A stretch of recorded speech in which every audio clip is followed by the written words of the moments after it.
With a loud scream, on the night of the 14th of December 1861, Queen Victoria gave first vent to her grief. Her lifetime of mourning for her husband, Albert the Prince Consort, had begun. That night, the Prince Consort died from typhoid. Queen Victoria was my great-great-grandmother. There's no doubt that the death of Prince Albert led to a period of great uncertainty for the monarchy and the country. The Queen shut herself away with her family and household at Osborne on the Isle of Wight or at Balmoral. She came to Windsor solely to visit the mausoleum here at Frogmore and spent hours praying at this great shrine she'd built for her husband. The Queen had become a recluse, immersing herself in grief. The Queen wore black for the rest of her life. Her court had to dress in half mourning. Even estate workers at Balmoral dressed in black kilts. Shops in London ran out of black material. Railings all over the country were painted black and have remained so ever since. A whole industry grew up, supporting the cult of death. The Queen shut herself up at Osborne and refused to go to Windsor or Buckingham Palace to be near the seat of government. With Albert gone, she couldn't cope and said she feared she was becoming unhinged. One morning at Osborne, she was heard shouting in desperation by an open window. I will! I will do my duty!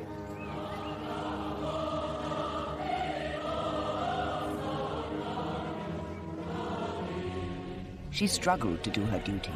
Privy Council meetings at Osborne were strange affairs. First, ministers had to travel down from London to the Isle of Wight. Following this letter, we most humbly submit that your Majesty will, by your order in council, authorise the transmitting of a draft of a royal charter for erecting the British settlement in the Bay of Honduras into a colony, to be called the Colony of British Honduras.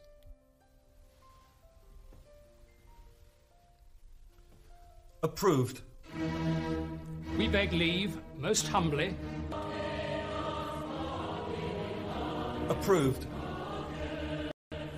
Queen Victoria's grief was terrible.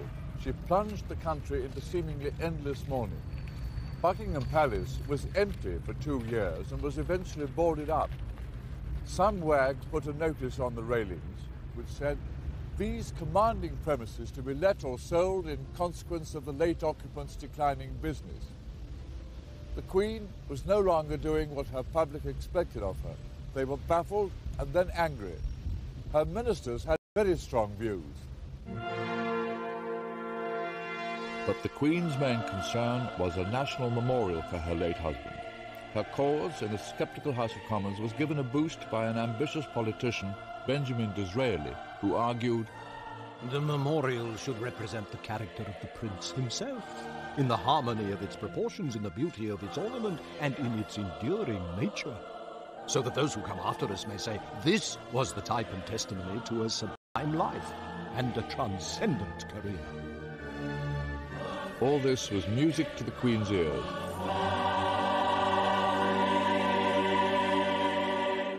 Later, after Disraeli carried the vote through Parliament, he was invited, along with other ministers, to the wedding of the Queen's eldest son, Bertie, the Prince of Wales, to Princess Alexandra of Denmark at Windsor. The Queen in black watched ghost-like high up from a gallery. After the ceremony, there was the obligatory photograph with a bust of Prince Albert. At the end of 1864, an event at Osborne lifted the Queen from her misery. One morning, she saw on the terrace John Brown, Prince Albert's favourite gillie from Balmoral. The Queen had asked that he be brought south to help her take up horse riding again. That day, Queen Victoria appeared happy. Brown was suddenly always at the Queen's side. She refused to go anywhere without him. She felt safe with him and gave him the title the Queen's Highland Servant, answerable only to herself. But Brown, the swarthy Highlander, became known as the master of the court and the shadow behind the throne. Brown's manner with his sovereign did appear to be rather brusque. What are you doing with that old dress on you again for? nigh on Greenwim for lack of care, I'm thinking. That's enough. John Browne was strongly disapproved of by the court for his over-familiarity with the sovereign, but he gave her the reassurance and protection she appeared to need. His influence was the first step in her rehabilitation as dutiful sovereign. When the Mayor of Portsmouth arrived at Osborne with a request to the Queen, he was surprised by the way her answer was delivered. The Queen says certainly not you have to go. My request was for the Queen. Do not waste the Queen's time, she's busy.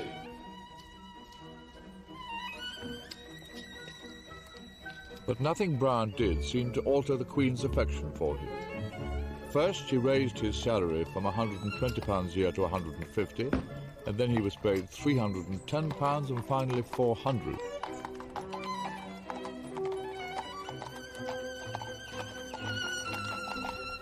The cruel title of Mrs. Browne reflected the discontent now being felt within the country. At least the Queen in her seclusion was aware she was unpopular.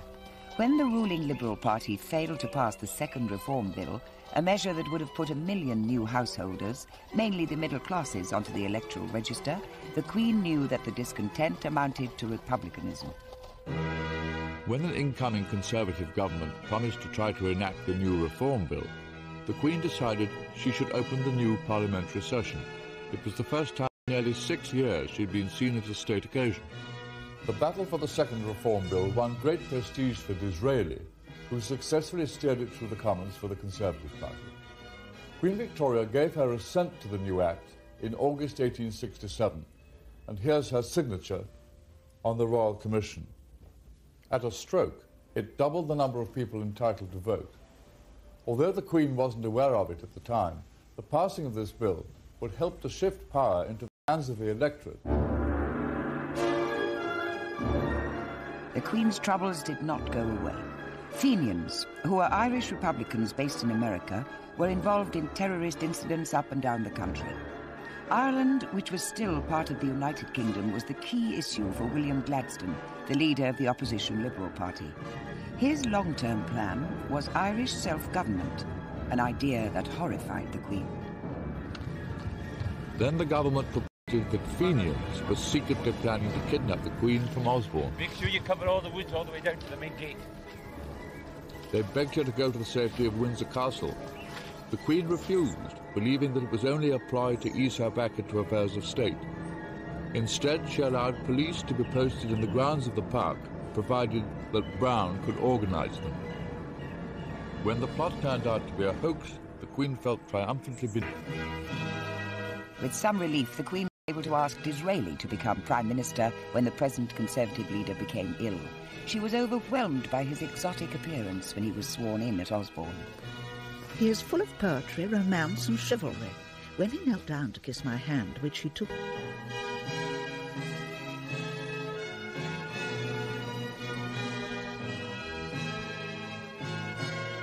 There began an extraordinary relationship between Sovereign and Prime Minister. Disraeli needed the support of the Queen in his duel with the opposition leader, his great rival William Gladstone. So Disraeli set out to flatter and charm the grieving widow. As long as we are advised of your proposals, you see, we need to know. He hopes that in the great affairs of state your Majesty will deign not to withhold from him the benefit of your Majesty's guidance.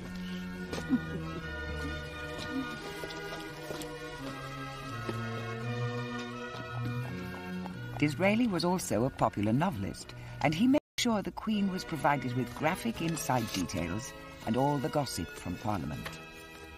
But the idyll came to an end. The Queen was informed that Disraeli had been defeated in the House by Gladstone and was offering to resign. In desperation, she implored him to carry on until the new electoral register was ready. But Disraeli lost the ensuing general election. The monarch's traditional power to have a say in the choice of government was over forever. The Queen had lost out to the will of the newly enlarged electorate. As Disraeli gracefully bowed himself out of the Queen's presence, Gladstone, his great rival, marched in. Their styles couldn't have differed more. William Gladstone was a popularist. His power rested with his party machine, fed by the new electorate. Ma'am, the primary mission of my government would be to pacify Ireland. If I may read out, ma'am, my proposed new cabinet. Lord Chancellor, Gladstone had been advised by his wife to pet the Queen. Instead, he read her lists, made speeches, and treated her like a rubber stamp. Lord Chancellor, Mum, Lord Hathaway, Lord President of the Council, Earl Graham Ripon, Lord Privy Seal, Mr. Austin, Foreign Secretary. She reacted predictably and went into retirement again, and began writing and illustrating a book about her life in the Highlands, in which Browne featured strongly. Now, as a direct result of the Queen's continuing seclusion, a much more determined Republican movement was growing in the country. The Marseillaise was sung in Trafalgar Square to celebrate a new French Republic, and a pamphlet was published entitled "What Does She Do With It?", asking how the Queen used the money voted to her by Parliament. There was a family conspiracy to try to get the Queen back to duty. Princess Victoria, her eldest daughter, organised a secret round robin to be signed by 7 of her brothers and sisters in the following terms: are startled at the murmurs of discontent which reach us. Those of us who live at home are the unwilling and grieving witnesses of criticism which are agonizing to us to hear. The dangers which are daily spreading will crush the monarchy and the dynasty. But the letter was never delivered. Perhaps they were too frightened. In 1871, for reasons beyond her control, Queen Victoria suddenly found herself back in favour with the public. The Prince of Wales had fallen ill with typhoid. The Queen rushed to his bedside at his home in Sandringham. Fear gripped the nation because the 14th of December was approaching, which would have been 10 years to the day since Prince Albert had died of typhoid. Hidden behind a screen so that her son wouldn't see her, the Queen wrote fearfully, December 10th, 1871. The feeling shown by the whole nation is quite marvellous and most touching and striking.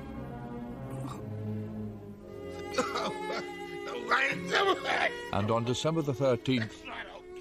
This really has been the worst day of all, and coming so close to the sad 14th filled us, and I believe the whole country, with anxious forebodings.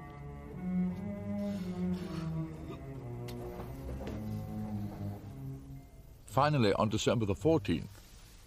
This dreadful anniversary, the 10th, returned again.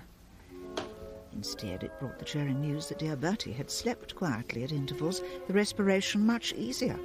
The whole country breathed a sigh of relief. On the way to St. Paul's for a Thanksgiving service, the show of affection amazed the Queen.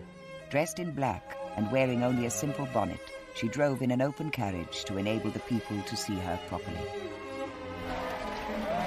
Then 2 days later, another near tragedy touched the Queen. As she was alighting from her carriage outside Buckingham Palace, Browne had got down to let down the steps when suddenly someone appeared at my side. Then I perceived that it was someone unknown with an uplifted hand. Involuntarily, in a terrible fright, I threw myself over Lady Jane Churchill. I soon recovered myself to stand up, and I saw Browne holding a young man tightly who was struggling. They thought the man had dropped something. Look, there it is. I then did see shining on the ground a small pistol. This filled us with horror. It is to good Browne and to his wonderful presence of mind that I greatly owe my safety, for he alone saw the boy rush round. Queen's life.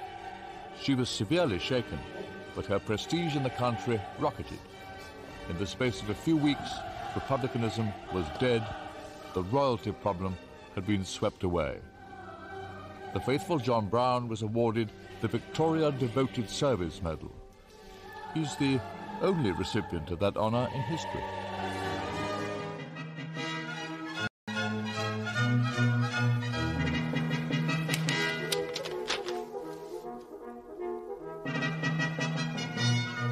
We have a large Conservative majority. The change of ministry will take place shortly. Mr. Gladstone has contrived to alienate and frighten the country. It was February 1874 and Disraeli had won the general election for the Conservatives. At his swearing-in, the Queen treated him like a long-lost friend. 13 years after the death of the Prince Consort, she was no longer in deep despair. I saw Mr. Disraeli at 2:45 today. He knelt down and kissed hands, saying, I pledge my troth to the kindest of mistresses. Whatever the sovereign wishes should be done. The Queen's wishes were simple. With Disraeli now at her side, she needed to fulfill her great destiny and that of the British people. We had the largest fleet in the world, a professional army, and vast colonies that were the envy of Europe. Now that the parliamentary parties had finally tempered the British Crown's power, her destiny lay in foreign affairs, the Empire. Disraeli too could see sound reasons for patriotism. The Conservative Party would become the party of empire. The Empire needed an empress, and the Queen asked Disraeli's government to make her Empress of India, the brightest jewel in the imperial crown. To mark the occasion, the Queen sent the Prince of Wales out to India to preside over the celebrations given in her honour. The Prince became the incarnation of the British Raj and was treated everywhere like a god. Missions for the poor were opened, and charity was dispensed in his wake. He was even given a pair of elephants that later appeared at Sandringham. My thoughts much taken up with the great event at Delhi today, where I am being proclaimed Empress of India. I have for the first time today signed myself as V.R. and I. That day, the 1st of January 1877, she wrote New Year cards. One went to Disraeli, bearing her initials V.R.I., Victoria Regina et Imperatrix.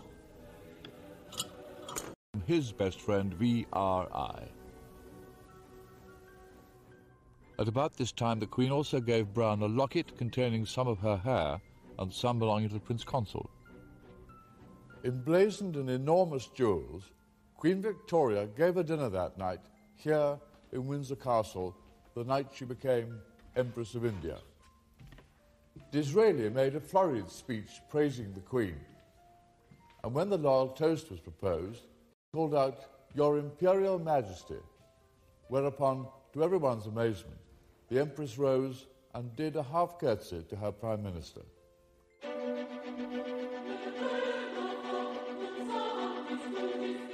Later, the Queen had the Durbar Room added at Osborne House. It looks like an Indian temple, but its architecture is rather surprising, sitting in the middle of the Isle of Wight. The Queen was mesmerised by India. The corridor next to the Durbar Room is lined with portraits of her Indian subjects. As well as Maharajas in their magnificent costumes, she commissioned pictures of ordinary people. Here we see soldiers, a potter at the age of 102, a carpet weaver, silk spinner, coppersmith, servants, farmers and children. They represent the close affection that Queen Victoria held for the people of her subcontinent. The Queen took her role as Mother of the Empire seriously. A chieftain from the Gold Coast visited and asked whether he could take back one of her mourning bonnets to Africa as a ceremonial crown. O mighty Queen, give me alone the right to wear it, and this pass to my successors. The Queen was happy to oblige. Disraeli's foreign policy echoed the sovereign's grand vision.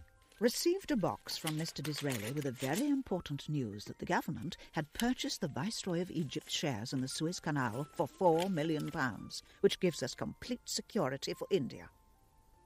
It is entirely Mr. Disraeli's doing. It is just settled. You have it, madam. The French government has been out-generalised. Next day, Disraeli, with a theatrical flourish, presented the Queen with the share certificates. The Suez Canal coup was entirely the doing of Mr. Disraeli, who has very lofty views of the position the country should hold. His mind is so much greater, larger, so much quicker than that of Mr. Gladstone. And Disraeli was asked to sit, the first Prime Minister to do so at a Queen's audience since Lord Melbourne 40 years before. The Queen, at 60, was working harder than she'd ever worked in her life. She was immensely popular with her people and armies, and they approved of her vision of imperial power.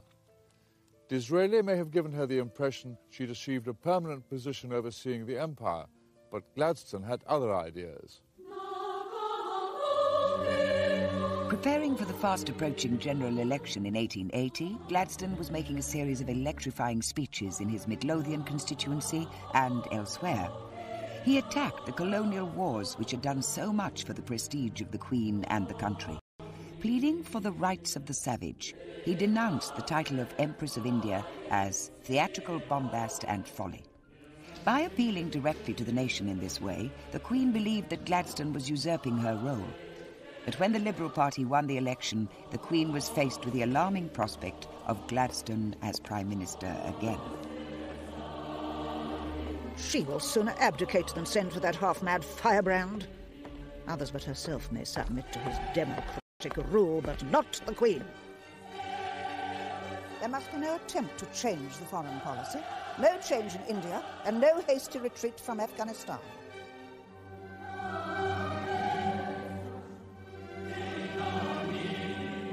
With Gladstone in power again, the Queen became less interested in affairs of state. When she was spending time at Balmoral, she often preferred to stay here at the Glassholt, her house on Loch Mick, some miles away from the castle. At times this house was literally at the hub of the empire. Its modest rooms and simple furniture really rather humble for the Empress of India. Then came a series of tragic blows. First, her close friend Disraeli died in April 1881. Such a loss is irreparable to me and the country. To lose such a pillar of strength at such a time is dreadful. Then John Brown had to carry the Queen back into the castle after a fall at Windsor in March 1883.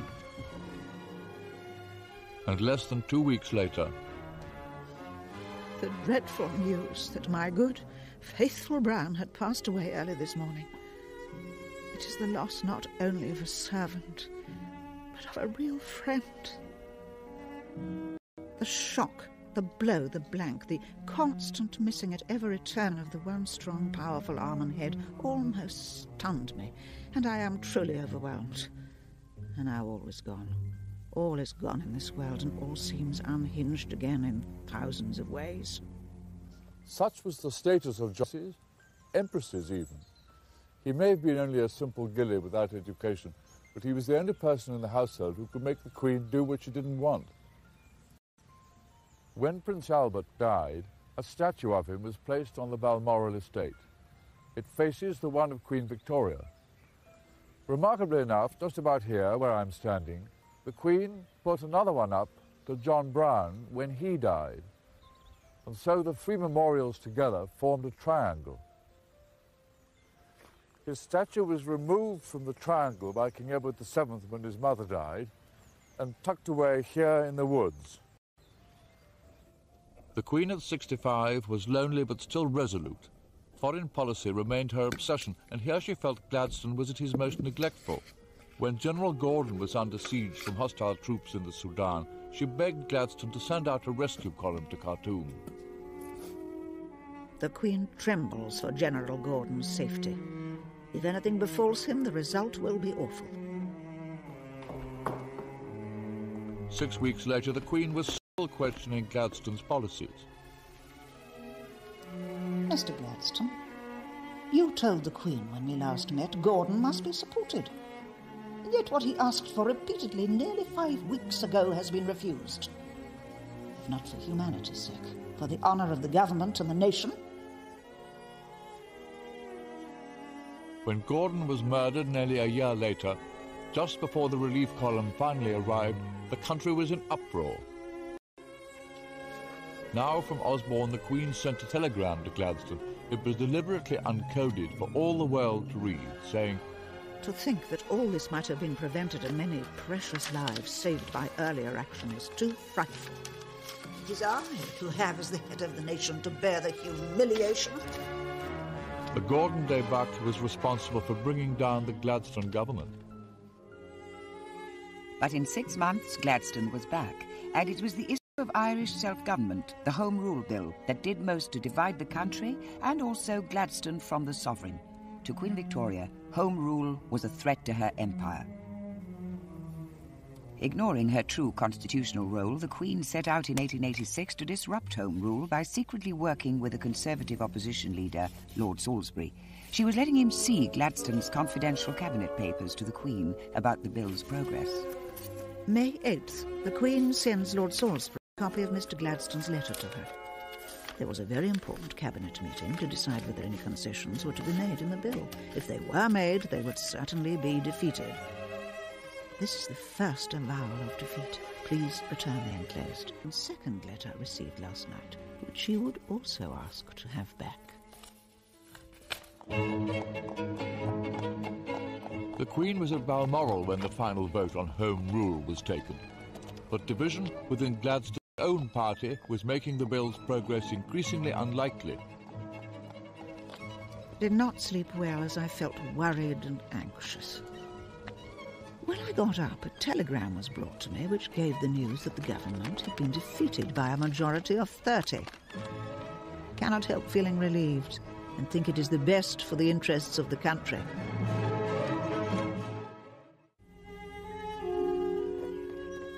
More than 30 years earlier, in the halcyon summer days at Osborne, the royal children gave a regular afternoon tea party in the Swiss cottage for their parents, the Queen and Prince Albert.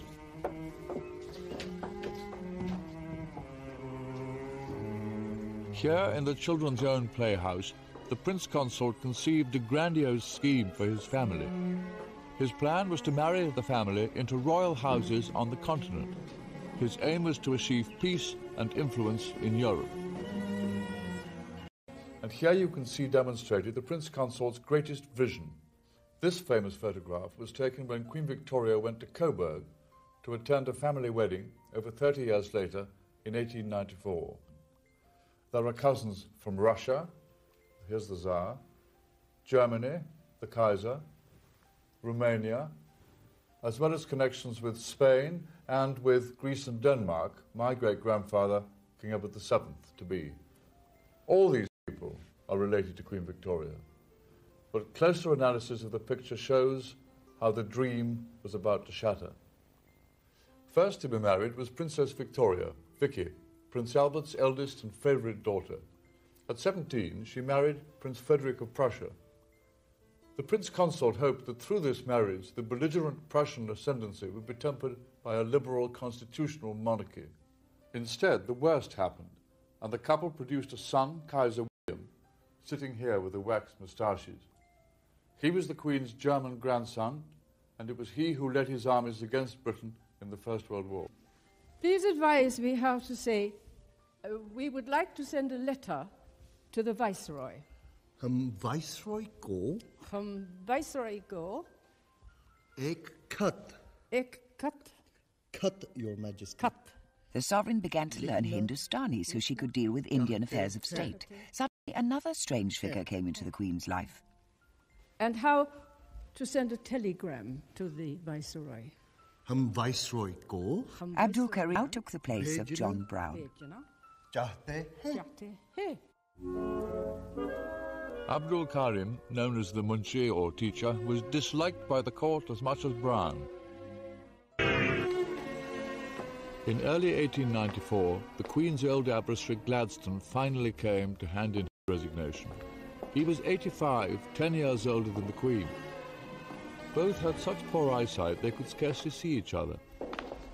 And although Gladstone had served the Queen as her Prime Minister a record 4 times, at his final audience, the Queen uttered not a word of thanks. She had much difficulty in finding topics for an adequate prolongation, but fog and rain and her coming journey to Italy all did their duty and helped. She was at the highest point of her cheerfulness. A miserable day outside again today, Mr. Gladstone.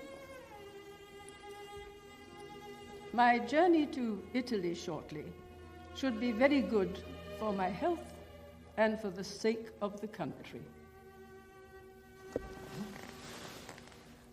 Gladstone's great power had come with the birth of the nation's first modern party democracy. It had made the two of them needless rivals for the country's affection. With Gladstone's passing, the Queen was at last prepared to assume a role of prestige and influence rather than power, a pattern followed by sovereigns ever since. In June 1897, the 60th anniversary of the Queen's accession, the might of the British Empire was on parade in London, the Queen's Diamond Jubilee. Here the Queen had no need to exert her power over difficult politicians. As Mother of the Empire, her influence was there for all to see, and she was clearly moved by the occasion. A never-to-be-forgotten day.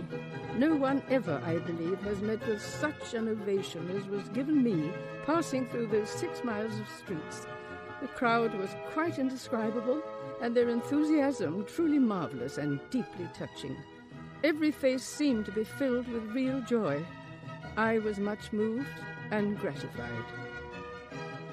Surrounded by a mounted escort of various members of her family from all over the world, Queen Victoria arrived in her carriage at St. Paul's Cathedral. She was too arthritic to go up the steps, so a special service was held outside with the Queen sitting here in her carriage at the bottom.